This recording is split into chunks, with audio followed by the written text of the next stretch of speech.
Siemka, ja jestem Adacho, znany również jako Adacki. Muszę wam przyznać, że jest to wielka ulga, bo na dworze zrobiło się trochę chłodniej i jestem w końcu w stanie założyć pod ten strój jakąś podkoszulkę, a nie będę tutaj świecił półgołą klatą. Mimo tego, że na dworze jest odrobinę chłodniej, przynajmniej w dniu, w którym to nagrywam, więc jeśli widzicie to, a pewnie widzicie to dopiero za tydzień, to jeśli u was jest upał, przepraszam, że wysyłam wam sprzeczne sygnały. Mimo wszystko w Naruto, jak było gorąco, tak jest gorąco.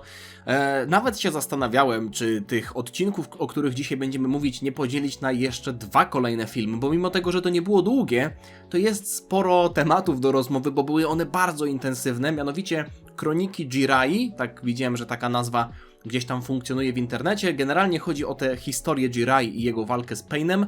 No a druga rzecz, Sasuke kontra Itachi. W końcu do tego doszło. Wydaje mi się mimo wszystko, że nazwę ten film jakoś pewnie saga walki braci, czy coś w tym stylu.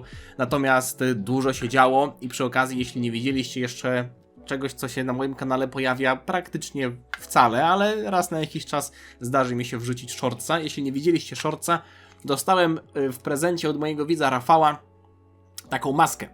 Za co bardzo dziękuję, bo teraz mógłbym nagrywać w tej masce, tylko że słyszycie, że jest dźwięk stłumiony, więc to totalnie nie ma sensu. Mógłbym ją sobie nałożyć na głowę, tylko że teraz wyglądam jakbym miał jakiś kapelutek. To nie do końca dobrze wygląda. Dlatego tę maskę po prostu założyłem tylko na miniaturkę. Jest bardzo dobrze wykonana. Zobaczcie, tutaj z tyłu ma takie mięciutkie wypełnienie, żeby mnie nie bolało. No i ma normalnie zapięcie w ten sposób, więc wspaniały rekwizyt, bardzo dziękuję, bardzo się ucieszyłem, jak zobaczyłem, że coś takiego dostałem, zwłaszcza biorąc pod uwagę, że timing jest wybitny, bo ostatnio już widzieliśmy oczywiście Tobiego, który ujawnił swoją tożsamość, ale teraz Tobiego mieliśmy znacznie więcej. Tobi, który nazywa się Madaro i jeszcze jedna taka notka odnośnie Tobiego, czy powiedzieć to później? Chyba powiem to później, w trakcie tego filmu. Nie chcę, żeby ten film trwał bardzo długo, bo ostatnio film Nekona trwał prawie 2 godziny. Nie, mój trwał 2 godziny, jego trwał godzinę 40 bodajże. Mimo tego, że dobrze mi się to ogląda, to ja naprawdę potem... dużo roboty jest z tym, chodzi mi tylko o długość. No ale jak wam się dobrze ogląda, to okej. Przechodzimy do tematu, chyba że chcecie zacząć, to możecie zacząć od lajka. Chyba że czekacie, aż wam się film spodoba, to nawet lepiej, nie? Jak wam się film nie spodoba, to nie dawajcie, ale możecie dać. Trening z dzwoneczkiem i od razu mieliśmy budowaną taką dynamikę jak drużyna 7, czyli Jiraiya jako taki trochę lekkoduch, mazgaj, może nie mazgaj, ale taki melepeta, który chce wyrwać Tsunadę, plus jeszcze trzeci, nieco bardziej skryty i utalentowany gość, w tym przypadku to był Orochimaru. Bardzo podobna sytuacja jak z naszymi bohaterami, mówię o naszych, czyli o drużynie 7, tak jak wspomniałem, Naruto, który podkochuje się w Tsunadę, chociaż tutaj nie było tak, że Tsunadę się szczególnie podkochiwała w Orochimaru, ale Orochimaru też był takim trzecim utalentowanym, skrytym gościem, więc od razu ta scena, ta dynamika pokazała nam, że Jiraiya, mimo tego, że jest bardzo silny obecnie, to na początku taki nie był i doszedł do tego swoim treningiem, co też może w pewnym sensie nas przygotować na to, do jakiego poziomu dojdzie Naruto. Ja przynajmniej tak to interpretuję, że niezależnie od tego, chociaż nawet do wyższego może dojść, bo jest Jinchuriki, plus jeszcze ma, no trzeci Hokage to jest dobry nauczyciel, na pewno, ale mimo wszystko Naruto jest takim, jest trochę, jak to się mówi, babysitowany, no nie? Tak nomenklatura gamingowa, że ma taki babysitting, jest po prostu opiekowany ze wszystkich stron, plus ma lepsze predyspozycje, więc ja nawet stawiałbym, że on Jiraiya w pewnym momencie prześcignie. Odnośnie jeszcze Tsunade i tego porównania do Sakury, jeśli Tsunade była na początku, jak to tutaj Jiraiya powiedział, flat-chested, czyli płaska, jak deska do prasowania, to oznacza, że Sakura też w przyszłości będzie taka Mamacita? Nie żeby to było ważne, bo później wydarzyły się nieco ważniejsze rzeczy, które trochę rozbudziły moje nadzieje na rozwinięcie tego wątku z małpą Hiruzena, czyli ten gościu, który był w arku zniszczenia Konochy i zmienił się w patyk. Pamiętacie? Małpa, która się pojawiła, zmieniła się w patyk i w zasadzie chwilę później utknęliśmy na 6 odcinków, jak on leżał i nie mógł sięgnąć. Jak upadł i nie mógł wstać, no nie? Więc myślałem, że trochę będzie to rozwinięte, ale małpa się tylko pojawiła i zniknęła. No ale okej, fajnie, że jest jakaś pamięć o tych wątkach takich, które myślałem, że już nigdy się nie pojawią, więc nie oceniam, jak obejrzę całą serię, to wtedy ewentualnie wytknę, że coś nie zostało rozwinięte. Może to zostanie rozwinięte, bo chociażby przeszliśmy do wymiaru żab, co moim zdaniem jest chyba najlepszą predykcją, jaką w ogóle zrobiłem w historii moich omówień Naruto, bo dosłownie kiedy pojawił się Gamabunta, a potem Gamakichi i Gamatatsu, to ja zadałem takie ironiczne pytanie, czy oni dosłownie przychodzą z jakiegoś wymiaru żab? I tam się okazało, że w sumie tak. Super, że pokazali, jak to wszystko działa. Bawiły mnie te nowe żaby. Jeden wyglądał dosłownie jak jakiś żabi Yoda, ale mimo wszystko zastanawiałem się, gdzie to się dzieje. Chociażby się rodziły takie pytania, czy jeśli mamy wymiar żab, to jest wymiar, który jest w 100% dla żab, czy to jest inny wymiar tych przywołańców, a żaby mają tylko swój, powiedzmy, kraj. Czyli mamy równoległy świat, gdzie na przykład jest kraj, mówię tak w cudzysłowie, gdzie jest teren, gdzie są psy Kakashiego i jest teren, gdzie są żaby Jirai, bo mieliśmy na przykład węża, który bił się tutaj z Gamabuntą i Jiraiya tego węża wyrzucił, więc to by oznaczało, że to nie jest miejsce tylko dla żab, tylko może z kraju wężów przyszedł wąż i Jiraiya go po prostu wyrzucił, nie? Więc jest równoległy świat, który jest podzielony na różne takie miejsca. Nie wiem, tylko luźne przewidywania, luźne przemyślenia. Zastanawiałem się w sumie, jaka jest szansa na to, że akurat 3 uczniów z tej samej drużyny będzie nazwane 3 legendarnymi sanninami, czyli tych 3 ninja, bo tak naprawdę mamy, dajmy na to, taką drużynę Ino Shikacho, nie? Czyli Shikamaru, Ino i Choji. Shikamaru jest zajebisty, ale Ino i Choji odstają poziomem. Mamy Naruto, Sakurę i Sasuke. Naruto utalentowany i tak dalej, Sasuke też, ale Sakura no jest trenowana przez Tsunadę, ale ona jest daleka od tego, żeby być jakąś legendą w wiosce. Więc zastanawiałem się, czy to może jest kwestia tego, że oni razem biegali na misję. Potem to zostało wytłumaczone, że oni zostali tak naprawdę przez Hanzo w ten sposób nazwani i oni razem wychodzili na misję i razem nabrali tej sławy, więc oni razem jako grupa zostali nazwani jako Sannini, a nie do końca tak, że oni byli w dzieciństwie jako grupa, potem się rozeszli i każdy z nich, akurat przypadkowo z tej drużyny, nabrał taką sławę, że zostali oni w ten sposób nazwani. No ale to też oznacza, że Hiruzen był dobrym nauczycielem, nie? Jeśli wychował takich uczniów. Zastanawiało mnie to potem, jak to było z tym wybrańcem, bo Jiraiya zostało powiedziane, że jest wybrańcem i okej, czy to był przypadek, bo ten duży żabi guru powiedział, że ludzkie dziecko się pojawi i że będzie wybrańcem i Jiraiya w zasadzie tak trochę przez przypadek, no bo Hiruzen mówił, że nie wiadomo co się stanie, jak użyjesz jutsu przywoływania bez wcześniejszego podpisania kontraktu z jakimś przywołańcem. No i on się przeniósł do tego wymiaru, ale Hiruzen w zasadzie nie był pewien, co się wydarzy. Więc to wyglądało tak, jakby skutek tego użycia jutsu przywoływania bez wcześniejszego podpisania kontraktu jest losowy, różny. Nie wiadomo, co się wydarzy. Czy nikt tego wcześniej nie próbował? Że nikt się nie przeniósł do takiego wymiaru? Nie wierzę, że nie było ani jednej osoby w historii, która użyłaby tego jutsu, nie będąc na to gotową. Więc może to była kwestia tego, że czasem to jutsu nie działa, czasem jest taki skutek uboczny, czasem jest inny. W przypadku Jiraiya był akurat taki, że on się przeniósł do tego wymiaru, więc to zadziałało w drugą stronę. I też było ciekawe, że on może sobie tam wracać, kiedy chce. Więc to nawet nie była kwestia tego, że on przeniósł się tam przypadkiem, tylko on w jakiś sposób nawiązał połączenie z tym światem, bo on było pokazane, czasem trenuje tutaj, czasem trenuje tam, jest trochę ninją, a trochę takim żabim mędrcem, więc wyglądało to tak, jakby on był po prostu, jakby to było mu pisane, jakby on był takim żabim talentem. W ogóle też rozbawił mnie ten wielki żabi guru z Alzheimerem 5 stopnia, dosłownie pamięć 6-sekundowa, ale przynajmniej w ten sposób też zostało wytłumaczone, dlaczego Jiraiya łaził po świecie tak bardzo. Nie dlatego, że mu się nudziło w jednym miejscu, tylko szukał tego przeznaczenia, szukał tego ucznia swojego, nie? Była jedna scenka, gdzie napotkał takiego gościa, który miał kukiełkę i tak mówię, nie no, Sasoriego spotkał w dzieciństwie? W sensie w młodości? Nie no, to trochę bez sensu. W ogóle ten wątek nie został jakoś szczególnie później rozwinięty. Czy to było istotne, czy nie, to nie było istotne? Nie wiem. Tak mi się skojarzyło z Sasorim trochę, ale to chyba nie był on. Chociaż Sasori był dość stary tak naprawdę, ale on był w piasku. Nie? No i tak jak mówię, oni zostali nazwani Sanninami podczas tej wielkiej wojny i nadał im tę ksywkę niejaki Hanzo. No ale właśnie, 2 rzeczy mnie tutaj zaczynają zastanawiać. Pierwsza jest taka, że w sumie Hanzo nadał im tę ksywkę jakby na osobności. Czyli tylko oni, ta trójka i Hanzo wiedzieli o tym. to jak ten pseudonim się jakby rozniósł dalej. Oni wrócili do wioski i powiedzieli, słuchajcie, spotkaliśmy Hanzo, nie udało się wygrać, ale za to mamy nowe ksywki. Od dzisiaj mówcie do nas legendarni Sannini. Jak to by wyglądało, nie? Wracają z misji, która się nie udała, ale mają fajne ksywki. Jeszcze z przydomkiem legendarny. Może to Hanzo rozpowiedział. Zresztą to nie jest aż tak istotne, ale to imię w ogóle. Hanzo? Danzo? Tenzo? Danzo jest z tego... Nekon mówi korzeń. Nie wiem, że to taka nazwa dziwna troszeczkę, ale... ten Black Anbu, czyli to podziemie. Ja wolę nazwę podziemie, więc póki co będę mówił podziemie. Hanzo był z deszczu, nie? Danzo jest od nas, ale jest z podziemia. I Tenzo też był z tego Black Anbu. To nie jest przypadek, moim zdaniem. To nie jest przypadek. Zresztą, biorąc pod uwagę to, że Danzo jakiś czas temu, w poprzednim, 2 arki temu, mieliśmy kwestię tego, że Danzo miał jakieś niebezpieczne związki, można powiedzieć, z tym deszczem, bo się spotykał na granicy z jakimiś szpiegami i tak dalej, więc Danzo coś ma z tym deszczem, a z deszczu jest ten Hanzo. Moim zdaniem Danzo jeszcze będzie dymił, ale do tego podejrzewam, że przejdziemy za jakiś czas. No i później to backstory z tymi dzieciakami. Ja tak patrzę, troszeczkę nie wiem o co chodzi, myślę sobie, dobra, jakaś historyjka i widzę tę babkę z origami, tę dziewczynkę. I ja mówię, ja pierdzielę. Przecież to jest Pain, Karen to taka...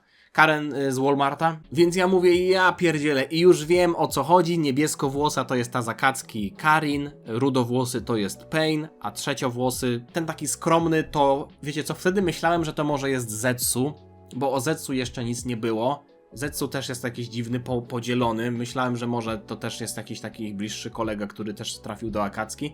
No ta historia wydała się nieco bardziej skomplikowana i to jest eufemizm, nieco bardziej. Zaczęło się od tego, że oni mają inne imiona, że to jest Nagato w zasadzie, ten trzeci. I ja mówię, nie, no dobra, no to pewnie sobie zmienili imiona, nie? To nie jest problem, żeby sobie zmienić imię, bo wiele razy pewnie takie sytuacje już miały miejsce. No ale później dostaliśmy jeszcze kolejną informację, że to ten Nagato ma Rinnegana. Ja mówię, ja pierdzielę, kolejne jutsu oka, ale ucieszyłem się, jak się okazało, że są tylko 3, więc mamy Byakugana, Sharingana i Rinnegana. Nie do końca nadal wiem, co on robi, szczerze mówiąc. Nie zostało to wprost powiedziane i też była z tym związana legenda, że mieliśmy tego mędrca 6 dróg, który jest ojcem wszystkich ninja i wymyślił wszystkie jutsu. Nie wszystkie, bo Rasen Shurikena wymyślił Naruto, okej? Nie wszystkie. To brzmiało już jak taka legenda, więc nie wiem, czy do końca w to wierzyć. Podejrzewam, że ten wątek jeszcze będzie rozwinięty, kiedy będziemy słuchać o Rinneganach, o Painach i tak dalej, bo to jest póki co jeszcze tajemnica. Ale problem polegał na tym, że Rudy, czyli Pain, nie miał tych oczu, tych krążków cebulowych, a ten czerwonowłosy miał.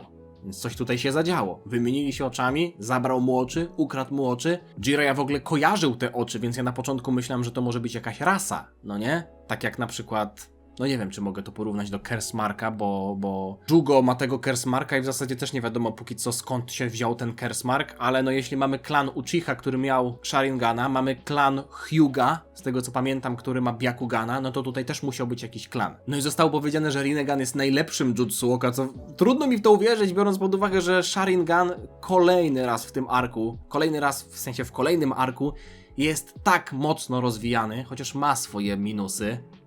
Takie powiedzmy zapłatę swoją. To nie jest darmowa moc, mimo wszystko Sharingan jest mega rozwinięty i trudno jest mi sobie wyobrazić, że Rinnegan będzie jeszcze lepszy, chociaż czekajmy. No i okazało się, że jednak ten Nagato będzie tym uczniem, tak się Jiraiya wydawało. Ja wtedy myślałem, że tym uczniem, który zmieni świat, przy którym Jiraiya będzie miał jakąś tam zagwozdkę, był Minato. No nie był to Minato, ale nie był to też Nagato, więc już mniej więcej wiedziałem, że wtedy będziemy mieli taką sytuację, że Jiraiya po prostu się spotka z tymi ludźmi, z tymi dzieciakami, jako ich były mistrz, oni oczywiście jego byli uczniowie, więc będziemy mieli w taką konfigurację w walce i bałem się, już wtedy czułem w powietrzu, byłem tak na 85% pewien, że Jiraiya zginie w tej walce. Tak się po prostu do tego przygotowywałem, bo wszystko było robione w ten sposób i sama przeszłość Jiraiya wrzucona w tym momencie. Jiraiya, który idzie sam, Tsunade, który ostatnio płacze, bo już czuje, że go nigdy nie spotka. Mocne przesłanki były ku temu, że Jiraiya zginie. Szczerze bałbym się mieć takiego kolegę jak Orochimaru, taki dziwaczny, trochę cichy, tylko czekać aż przyniesie broń do szkoły. No i potem zostałem trochę skonsternowany, jak okazało się, że te dzieciaki umarły. Ale w zasadzie wtedy czułem, że to nie jest możliwe. Bo nie sądziłem, żeby Karin, jako ta niebieskowłosa, bardzo charakterystyczna dziewczyna, to nie była ta młoda, którą tutaj widzimy, więc to musiał być jakieś fake info poszło, ewentualnie jakieś przejęcie ciał. No i potem okazało się nawet jeszcze, dostaliśmy info, że wojna była tak długa, że Jiraiya zdążył wyszkolić jeszcze Minato i Minato został takim kozakiem, więc Jiraiya naprawdę żył długo, chociaż nie wiem ile on miał lat. W sumie Minato mógł tak naprawdę już być na poziomie jakiegoś, wiecie, w Akademii Ninja mógł być i przez następne 8 lat, dajmy na to, sobie tam wskoczyć do poziomu Hokage. Tak mówię z czapy totalnie, 8 lat, nie? Teraz sobie tak myślę, że w ogóle ta walka Sanninów, którą mieliśmy w arku poszukiwania Tsunade w pierwszym Naruto, teraz zupełnie inaczej by uderzyła. Wtedy to było takie 3 pijanych, walczą na jakichś tam, wiecie, zwierzątkach i Tsunade ledwo co poznaliśmy, Orochimaru jest pobity bez rąk, Jiraiya pijany i tak w sumie trochę walczą, trochę nie walczą, ale też nie mamy jakoś szczególnie zarysowanej historii między nimi. A teraz, po tych wszystkich flashbackach, no to by inaczej uderzyło, no ale nie ma już na to miejsca tak naprawdę w historii. No i ten wątek, Minato, który czytał książkę i nazwał z żoną Naruto po postaci z książki Jirai, to jest tak super. W ogóle to też wytłumaczyło, dlaczego Jiraiya jest z Naruto tak bardzo związany. W sensie, wtedy to nie było jeszcze aż tak, chociaż może nie oglądałem dokładnie, ale nie było to jeszcze aż tak uwypuklone, że ta postać się nazywała Naruto. Chociaż no nie, on mówił, że wymyślił to imię sobie jak jadł ramen, no nie, bo to jest rodzaj ramenu. Ale też wytłumaczyło to, dlaczego Jiraiya był tak blisko z Naruto, bo tak naprawdę był jego ojcem chrzestnym, można powiedzieć. Super się to oglądało, ta miniseria była bardzo potrzebna, odpowiedziała na wiele pytań odnośnie Jirai i Jiraiya po prostu tego bardzo potrzebował. No zwłaszcza później, jak już powiedzmy wyszliśmy z tej retrospekcji i weszliśmy z powrotem do teraźniejszości, Orochimaru dosłownie się czepiałem, że on wychodzi z mordy węża, ale Jiraiya, który wychodzi z mordy żaby, to też było mocne. W ogóle tak ten ark, te kilka odcinków wzmocniło Jiraiya, pokazało jego umiejętności na różnych polach. Super. Wtedy myślałem, że to, że Pain robi deszcz, to może jest nawiązanie do tego, że on tak naprawdę powinien się nazywać Rain. Ale brakuje jednej kreski na przykład, nie? Bo coś tam. Pytanie odnośnie tego deszczu mam takie. Było powiedziane, że ten deszcz jakby jest takim monitoringiem trochę, więc jak ludzie są na tym deszczu, to tak naprawdę Pain ich wyczuwa. Ale jak ktoś schował się pod dachem i ten deszcz na niego nie pada, no to też może sobie plotkować chyba, nie? Mieliśmy tę taką krowią mamuśkę, która tam też rozmawiała z Jiraiją. Zresztą w ogóle ten wątek infiltracji był bardzo ciekawy. Conan? Ja mówię Karin? Ona Conan się nazywała, a nie Karin? Czemu mi się z Karin skojarzyło? Conan ona miała na imię, jak Conan Barbarzyńca i w dzieciństwie miała Conan i potem Pain do niej powiedział Conan, więc tutaj wiedziałem, że jest dokładnie taka sama sytuacja, co się spodziewałem, że te dzieciaki po prostu dorosły i są teraz w Akatsuki, tylko z Painem jest coś innego, no bo to nie jest to samo imię, co mieliśmy. No i Jiraiya, który tam złapał tych 2 gości, jakie to było mocne, on ich dosłownie złapał do domu, ten dom zmienił się w żabę, i żaba sobie wskoczyła do wody. I on w ten sposób się z nimi ukrył. No Jiraiya naprawdę został pokazany w tak mocny sposób, no ale to też potem dodatkowo budowało Paina, nie? Jeśli Pain wygrał z Jiraiją, to nie wiem, kto mógłby się obecnie z nim mierzyć. Fajnie też było pokazane, że Conan ma moc papieru, to było nawiązanie do tego origami, co bardzo lubiła w dzieciństwie, co dała w ogóle Sanninom w podzięce, za to, że ich poczęstowali jedzeniem. I Biki mógłby się uczyć metod od Jirai. No, te tortury były takie dość łagodne. Chociaż potem też była kwestia tego, żeby zabrać ich do Ibikiego, ale to się chyba w końcu nie udało. No i Pain. Nie dość, że w ogóle w tym arku w walce z Jiraiją był budowany na totalnego kozaka, to też fakt, że pokonał sam Hanzo, który pokonał 3 Sanninów, co prawda młodych, ale nadal. Mocne. Jiraiya też, tak jak mówię, on się nie nadaje trochę do tych tortur, bo nawet nie wykorzystał faktu, że znał żonę, tę krowią żonę tego brodacza i nie powiedział na przykład czegoś w stylu, że jak mi nie powiesz, to zrobię to i to z twoją żoną. No ale potem dość ciekawa sprawa, nie wiem, czy to jest kwestia tego Rinnegana, ale Pain zmieniał sobie ciała. On, powiedzmy, wszedł do takiej komory, do takiego, no nie, to nie był sarkofag, taka dziwna krypta, jakaś trumienka, narodziły się inne ciała, jakby on podzielił się w jakiś sposób. Nie wiem, o co tutaj chodziło. Wyglądało to w ogóle jak Deidara, ale to nie był Deidara, potem zostało wytłumaczone, kim są te ciała. No i też mieliśmy budowanie przyszłości, mimo tego, że dużo odpowiedzi było, to też chociażby ta żaba zwój. No to jest takie budowanie rzeczy na przyszłość, bo Naruto niby ma jakieś nowe jutsu, Jiraiya coraz bardziej niestety pachniał umieraniem, skoro już takie rzeczy mówi, że w razie czego to przekaż to Naruto. No i tutaj była kwestia, której nie zrozumiałem niestety. Przynajmniej nie do końca. Jiraiya mówił, że moc Kyuubiego została podzielona na Yin i Yang. I Minato użył tej pieczęci tylko na czakrze Yin Kyuubiego, a Yang zapieczętował w Naruto. To gdzie jest Yin? Jeśli Kyuubi miał swoją czakrę i ona przez Minato została rozdzielona na Yin i Yang jest w Naruto, to gdzie jest Yin? Też w Naruto? Nie w Naruto? Lata sobie?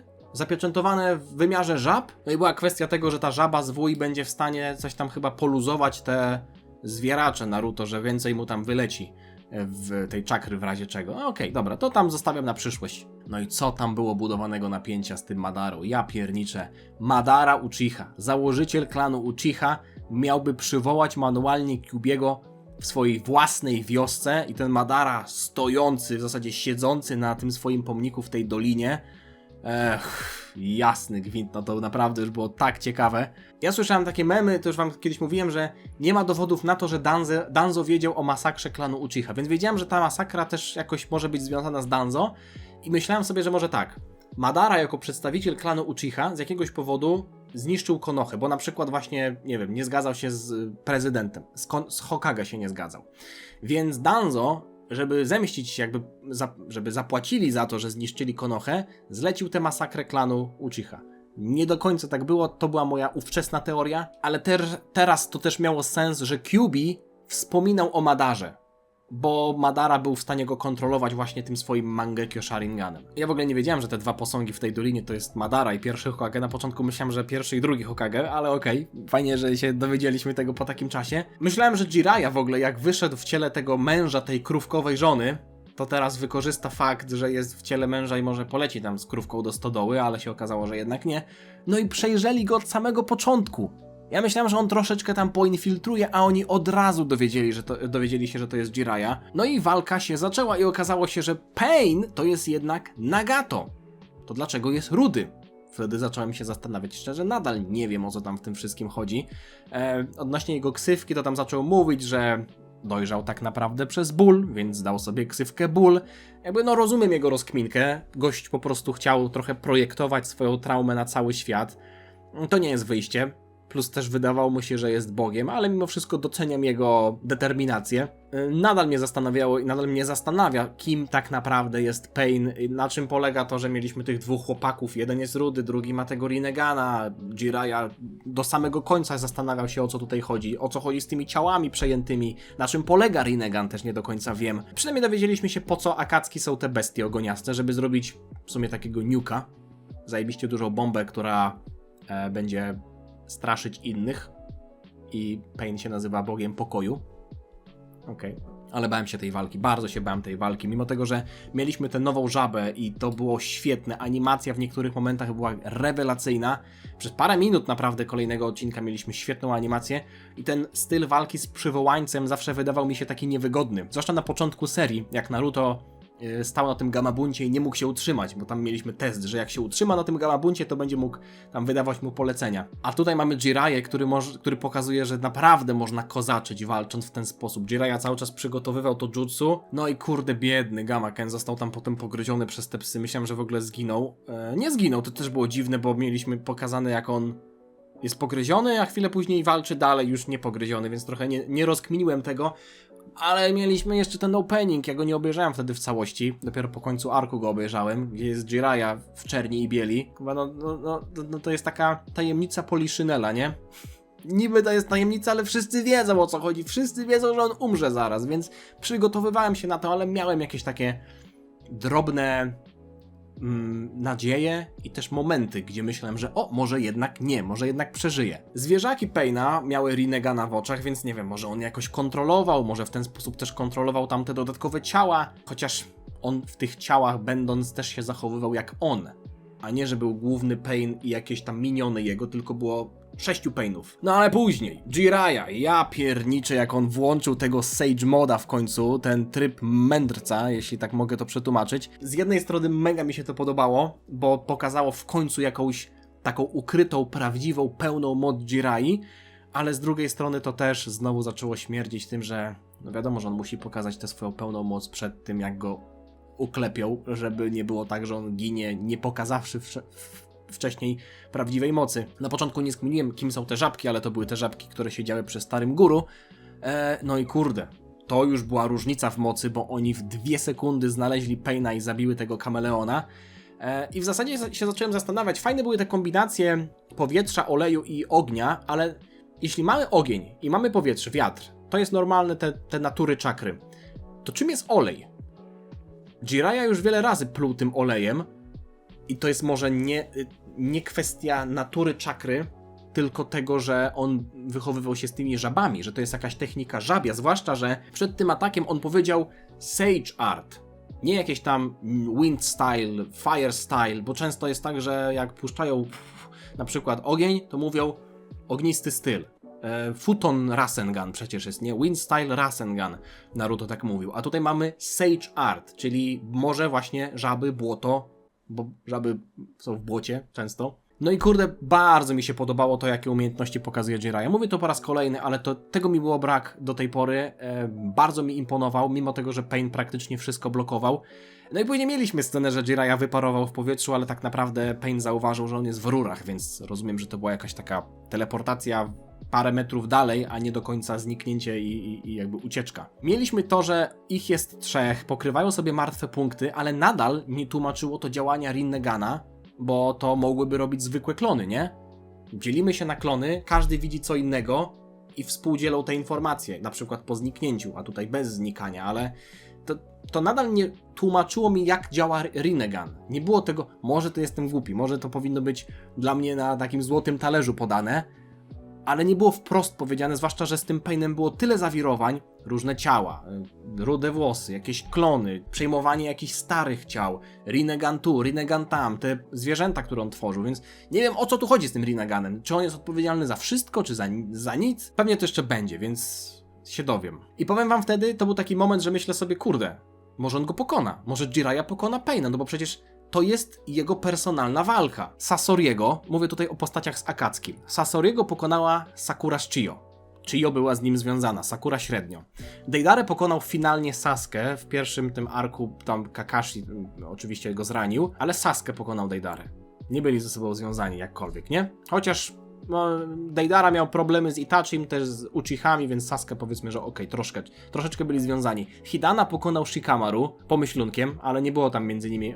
To była zemsta trochę za Asumę, więc to była taka świeża sprawa, ale nie jakoś historycznie bardzo powiązani, tak jak tutaj Jiraiya z Painem. Kakuzu tak naprawdę wykończył Naruto, ale dobił go Kakashi, więc tutaj też tak średnio byli oni związani. Tak jak mówię, Naruto i Kakuzu w ogóle niepersonalnie. Z Kisame walczył Gai. To dlaczego Paina nie mógłby zabić Jiraiya, zwłaszcza kiedy się dowiedzieliśmy, że Pain nie jest jednak głównym szefem, bo jest Tobi, który jest Madarą i on pociąga za sznurki.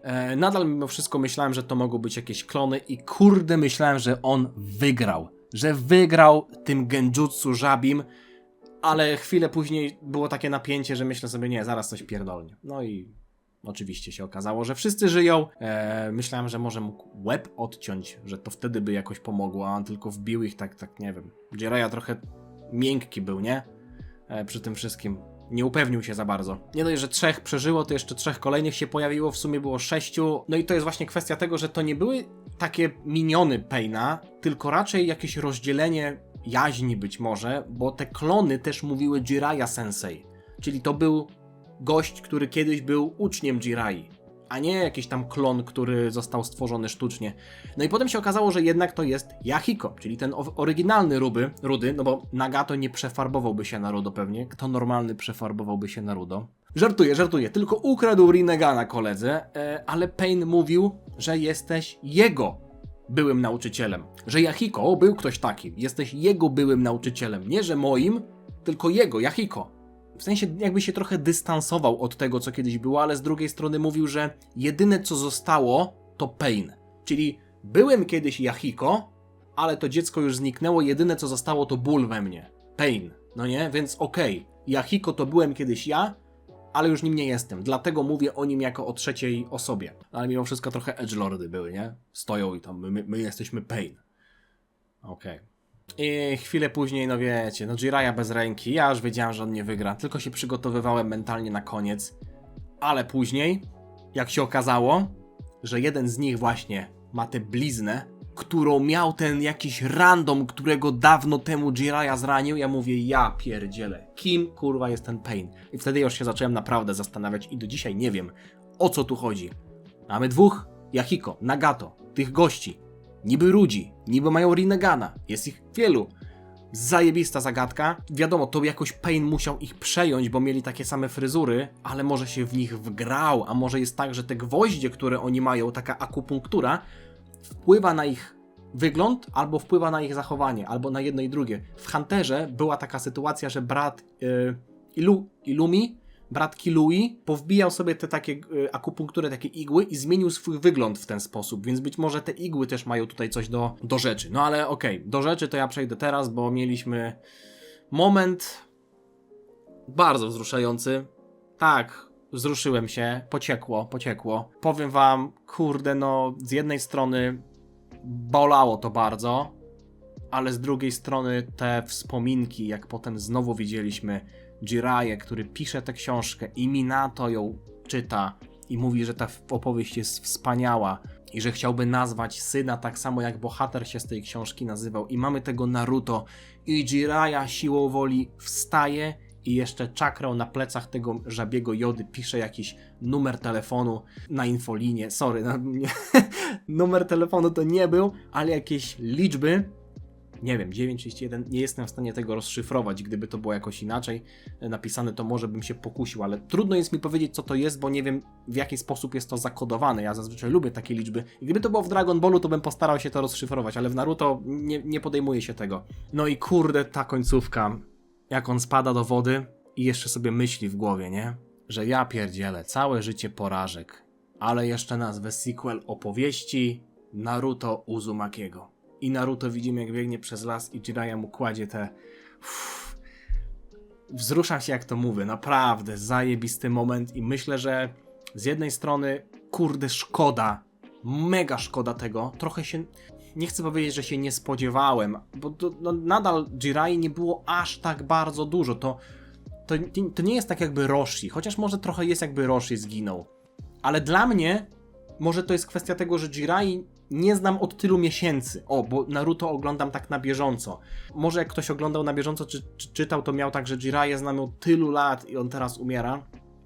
Więc dla mnie jest trochę niedosyt, że umarł tak szybko, ale z drugiej strony jego śmierć jakby napisana rewelacyjnie i bardzo przejmująco. Wiecie co? Kurde, tak się zastanawiam. Podzielę ten odcinek na dwie części, bo ja już gadam 40 minut, ja nie chcę tych odcinków wrzucać takich dużych. Ewentualnie wrzucę wam to kolejny odcinek o walce Itachiego, wrzucę wam bardzo szybko, bo kurde, teraz tak sobie myślę, że przechodzę z tematu zupełnie innego na temat, czyli Jiraiya Pain i przechodzimy do zupełnie innego wątku Sasuke Itachi.